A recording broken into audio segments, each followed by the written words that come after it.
The Cubs are getting closer to an Eric Hosmer deal. We unpack that potential move a little bit more and discuss what other bats could be available for the North Siders in addition to the Hosmer deal. Catch up on some news and notes, including an update on a top prospect and how much would it take. Let's go. Locked On Cubs, your daily Chicago Cubs podcast, part of the Locked On Podcast Network, your team every day.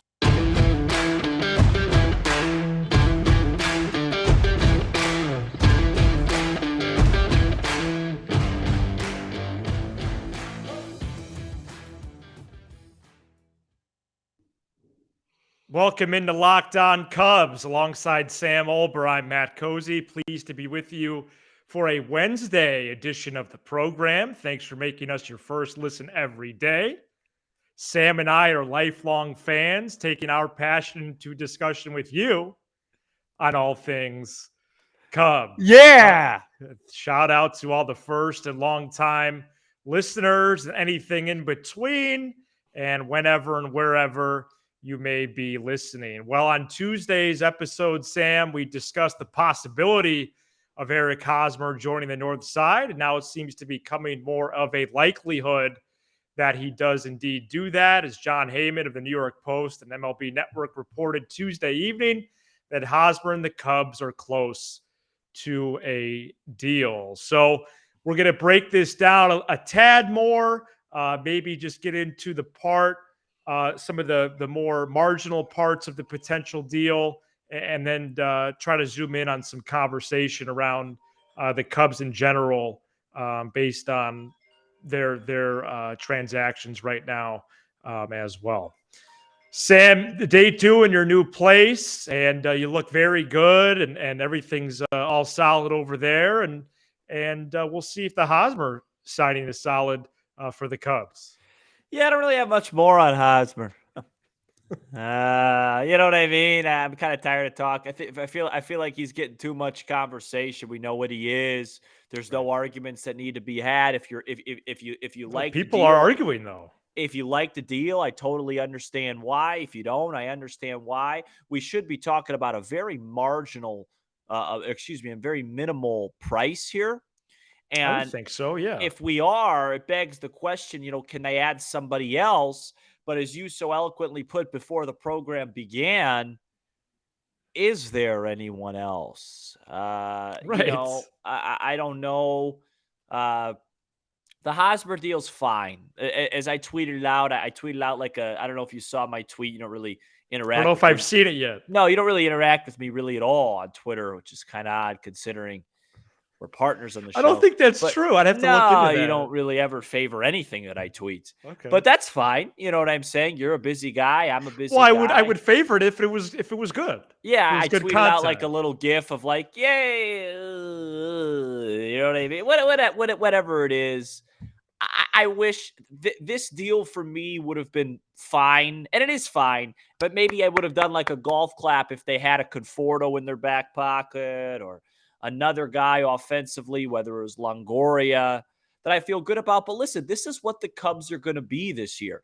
They have a lot of guys that they are taking a shot at on one-year deals. Right. Bellinger, Hosmer, even forget the one-year deal part, but Bellinger, Hosmer, Wisdom, Morel, Mervis. These are guys where we really don't have much of an idea of what they're going to bring to the table. I guess Wisdom at this point, his track record's a little bit more, easier to expect what he does. But this is what they're going to be. But they are going to be watchable, and they are going to be competitive. And we'll talk about it as we approach opening day about certain needs from certain guys. And not everybody is going to have to be great. Like there's going to be a guy that on this roster, whether it's Hosmer, Morel, Happ, Bellinger, that has a really bad year, but maybe they get picked up by somebody else. The one thing this team does have is a lot of options and a lot of possibilities of guys producing. It's just a very limited ceiling. Like the best possible year Eric Hosmer could have is hitting like 295 with 12 homers, which don't get me wrong. I'm not going to, shrug that off, but how many guys are really gonna, can really have all-star caliber seasons, that's a different question. Yeah, and it's important to keep in mind that what Hosmer brings to the table as opposed to his past, points in his career, because at this point he has been an average producer, but even with the Padres, he hit for a pretty high average and a high OBP, but the power has disappeared. I'm just confused why there's a segment of the discourse right now that's just forgetting, number one, that the power disappeared. Okay. And so then the point is, well, he's not a big bat. He's not a power bat. Correct. Now, do you want me to pull up the free agent list? What power bat would you like to sign? Much less the trade market. I would have liked to sign Abreu, but they whiffed on him. That was over a month ago. I would have liked to sign Conforto, but he got an extra deal in San Fran. I would have liked to be interested in Rodon. Oh, and he's a pitcher. At this, still don't understand that. Yeah, we got to do a deep dive on that one day. I went to sleep last night, and right before I really fell asleep and hit my dreams, I just said to myself, "Why did we offer Rodon a deal?" I don't know. It's very. Hey, Matt, let me say one thing about Hosmer real quick. Yeah. I don't know if this is a good or bad thing, depending on how the type of person you are. Yep. But he's projected to have like an OBP of like 330, 335, which is fine. There's like 2 other Cubs, I think, that are projected to have that. So he probably is going to be an asset on the team, but it just shows you really are going to need some guys to take major step forward. I think Suzuki and Happ are the other 2 that are projected to have that. So, Eric Hosmer can't be a top 2 guy on your team in OBP if you're serious about making a postseason run, with all due respect to him. And let me show you a lineup in a minute. I also wanted to, I got the new lineup ready. I also wanted to, just mention Hosmer is going to be making $700K to 2 M's. So who's to say the Cubs still can't bring in Mancini for everybody that loves him? And all the tweets I have to see that, if he played at Wrigley, he would hit 30 home runs as opposed to 18 last year. I get it. It's good data. It's good information, but stop pretending like there are big bats available. There isn't. The best 2 guys available in my mind are Mancini and Nelson Cruz. And Nelson Cruz is 58 years old. No. Literally, he's going to be 43 on opening day. And if you look at his baseball card, Sam, he is one of the most prolific. I know you don't think of that word with Nelson Cruz. He is one of the most prolific power hitters of our time. No, he's tremendous. It's just, I don't know how good of a hitter you could be when you qualify for Social Security. But he fits the bill of a 1-year deal. That brother is getting 1 year. And well, what did he do last year? He was bad last year. Yeah. Everything before that has been fine. He struggled last year, had a vision issue, though. Yeah, so he's getting old. Right. All right. Easy. No, right. So Nelson Cruz is a brilliant player, but I would like to possibly see them explore that. And then people are bringing up Luke Voit. Since when does Luke Voit a big bat? Well, he's a big man. Present your evidence. No. What is that? So again, I think Hosmer is more than serviceable. And could you catch lightning in a bottle? It's who's to say you can't? And maybe they have, maybe in terms of average OBP. Yeah, I get it. The 10 to 15 home runs, but right now it's musical chairs in the market. Sorry, I just cut you off. Sometimes it's hard for me to read when you're done talking. What's interesting about the Cubs, it is for a lot of people, is this team is clearly built around contact this year. Right. Hosmer hits the ball on the ground a lot, contact. They did improve the ground ball situation, though, because Swanson's not a big ground ball guy. But, I will say this. It should be a pretty enjoyable team to watch. just with these moves. Like I know, Hosmer, he's gonna be involved in action. I'm excited to watch Mervis. We know how we feel about Swanson and Horner. You know how I feel about Suzuki taking a big leap forward. Hap's a likable guy. They have a lot of likable players, that play the game the right way. What I'm going to do, when I really start to lock in on March 30th is I'm interested to see the base running element of this. Now, I Yeah. know Hosmer's not a fast guy, but is there going to be any team speed? Is there anybody going to be some base stealing? And I Anybody don't going to mean go first to third, second to no, home? but I don't mean like last year during that month and a half when we stole a bunch of bases because we were just reckless playing nothing to lose. I mean good, solid, speed and base Right. stealing.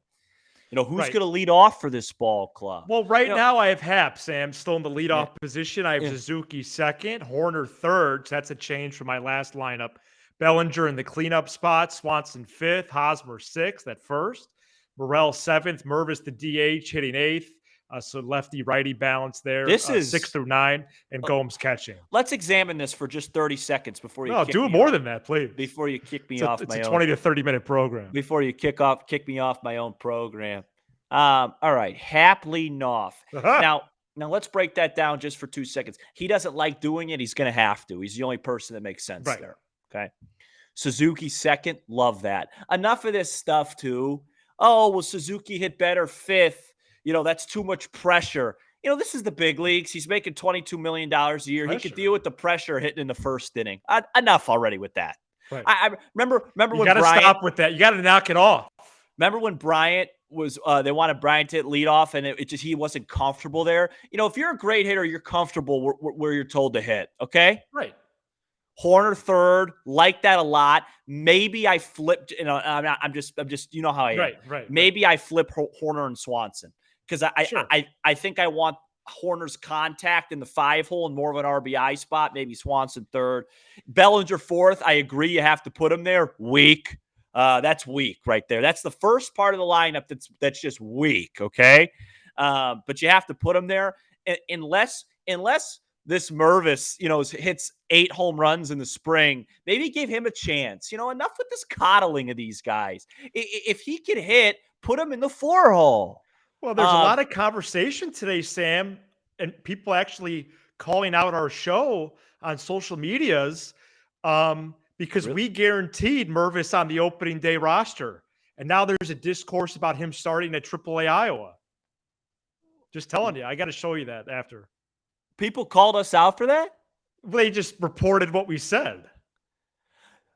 Am I missing something with Mervis? Why wouldn't he be on the opening day? He was the minor league player of the year last year. So you're telling in the fall league. You're telling me there's a possibility we head into the year with a first base platoon of Hosmer and Wisdom and no DH to speak of, and Morel and McKinstry at third base when you have this kid coming off 36 home runs in the minor leagues in a huge fall league? This is the year to experiment. What's there to lose? I know. I agree. I think what's happening is people are not necessarily dismissive, but they're pointing out that Mervis just volume of plate appearances professionally is so small. But he's crushed those plate appearances, though, including the fall league, where all he did was grind and play every day from April to November. I thought that was getting him primed for opening day. I thought that was just a given. I will do more homework on that. I thought it was too. And we'll do a show at a different time about, because if Mervis doesn't start for this team this year, that takes away a lot of my excitement. I don't see how anybody could feel good about Morel starting at third base unless he's drastically changed his throwing. Because every single time he got a ground ball last year, I felt like he was throwing it in the third row. But overall, this lineup, you know what it looks like? Fun. It's a fun. It's a fun lineup. It could do some things. They're going to have to pitch and they're going to have to defend the absolute hell out of the ball. And in order to do so, you can't have a guy throwing the ball, and hitting the popcorn guy from third base. Yeah, and who's to say that we might change this lineup again between now and 3:30? Okay, coming up next, we have an update on Brennen Davis, among other news and notes right after this. Today's episode is brought to you by BetOnline. BetOnline.net is your number one source for sports betting info, stats, news, and analysis. Get the latest odds and trends for every pro and amateur league out there, from football to basketball to soccer and esports. They've got it all at BetOnline.net. They're always the fastest and easiest way to get your betting fix. Head to the website today or use your mobile device to learn more. BetOnline, where the game starts. I thought you were going to go solo there. Welcome back into Locked On Cubs. Oh, yeah, I need to get in that habit. I need to write myself a note. Thanks for making us your first listen every day. Did want to go over some news and notes, Sam, since we've done some shows. What? Since you wrote the ad, did Mervis get cut? Is that what happened? No. Oh, okay. I know. I feel like I'm missing something, right? No, we are missing something. We're always missing something. Well, I don't think so. I think we're the leaders in the clubhouse. Let's not start this, kid. Right. How much more do you need to see of wisdom? Let me tell you something. Anthony McKinstry? Let me tell you something. Anthony Rizzo, Mark Grace, Eric Karros. Preach. Randall Simon. Oh, they ain't walking through that door, folks. Right. They're not. Anthony Rizzo ain't walking through that door. Derek Lee. Can't believe I forgot. Oh, by the way, real quick. So embarrassing, my trivia yesterday. And shout out to the person that called me out when I said no way Marmol did it. I will say I did mean there was no way it was Marmol, more because that was a long time ago. There has to be somebody that got 270 appearances since. But I did not know that he had 4 straight years of 70 consecutive appearances. So just a total flop by me yesterday. Basically missed both questions, even though I got one right. And next time we do trivia, I will redeem myself. Go ahead. All right. On Tuesday, the Des Moines Register reported that Brennen Davis has, quote, no limitations, which is very good news, as he is very likely to get a lot of plate appearances at Sloan this March, and then open the season in Des Moines at AAA Iowa for the I Cubs. And we'll see what he could be. We said in an episode last week that maybe he's an X factor, or someone who could graduate to the big leagues this summer, or early summer, late spring. And so it's good to know that he is on the right track, Sam, isn't it? How important is it, would you say, for you that one of Davis, Alcantara, and Canario has a massive spring?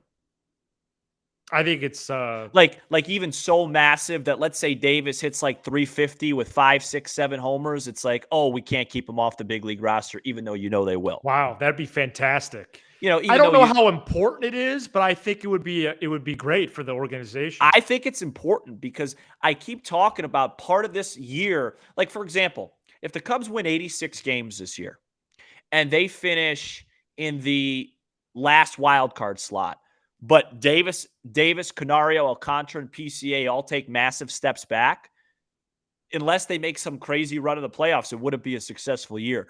The on-field success of the 2023 team and the farm really go hand in hand. Last year was all farm. It was all farm, and it was a success. This year, there does, especially for the manager, which we will get into as we get closer to opening day, there is huge stock in the big league team this year. But don't forget, I'll be paying attention. I'll be paying attention every night.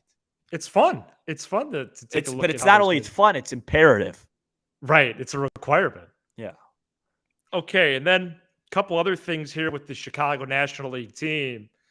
Sam, when the Tucker Barnhart signing became official, did you notice who was DFA'd? PJ Higgins. Just wanted to let you know. Oh, I didn't even know that. Yeah.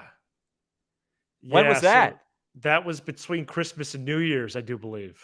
Oh, that's a tough loss for you.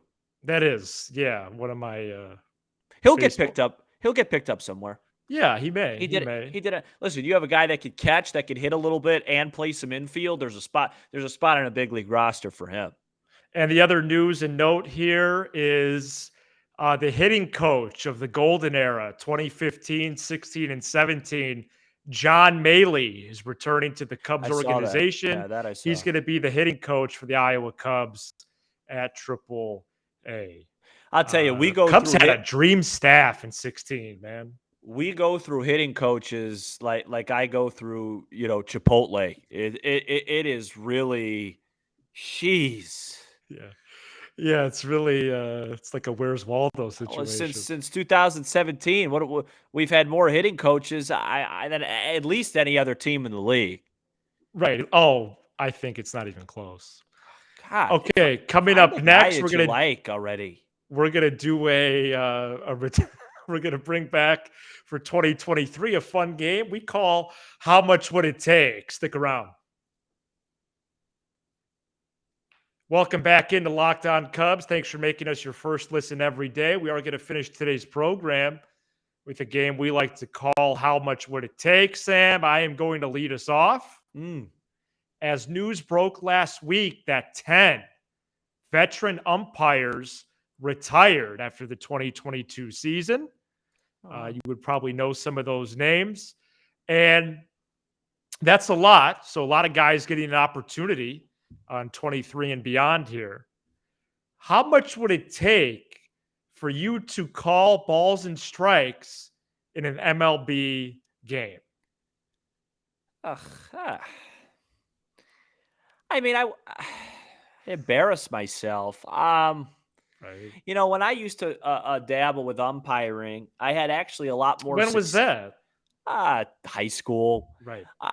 When I say dabble, a few games I substituted. I used to have for children. I used to have a lot more success calling balls and strikes from behind the mound. Behind the mound, sure. Because I'm not trained in this. How much would it take? I don't know, Matthew. It's weak. Weak question. Not that I don't know. It'd be kind of cool to be in a big league game. I would do it for $500. Sure. I get fired after one game, so So you pocketed 500. yeah, and then I get to be around a bunch of big leaguers. Right. I get to be in the same presence as Tucker Barnhart. How much would it take for you to you have a nice lifestyle right now, things are well. How much would it take for you to drop everything that you have? You get the job, you get the same occupation that you have. We still have the same show. Okay. But you're now living north of the border in Milwaukee, Wisconsin. Oh, okay. That's a great question. Yeah. Remember, real estate, you buy a cheaper home up there. Yeah, I mean, it's a good city if you don't want much to do, right? Well, it's a great city if you like to read. And I do enjoy a good book. And no, I just loaned you one. And by the way, I'd like it back before June. And it's a great city if you have a dog to walk. Well, that's going to be a tough move, and I'm going there on my own, huh?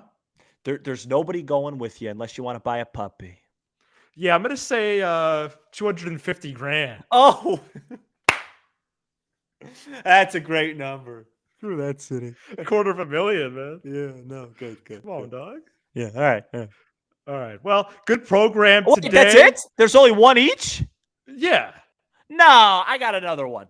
All right. I don't have one for you. Oh, come on, one each. That's not a segment. That's a tease. That's going to Whole Foods and you try one of those crackers and cheese in front of aisle 3 and you move on. That's what you call that a meal? How much would it take for you to find a new co-host for this show? Oh, stop it. I'm just curious. How much would it take? So I get paid or they do? I don't understand. No. You always have to make the technicality. I don't know.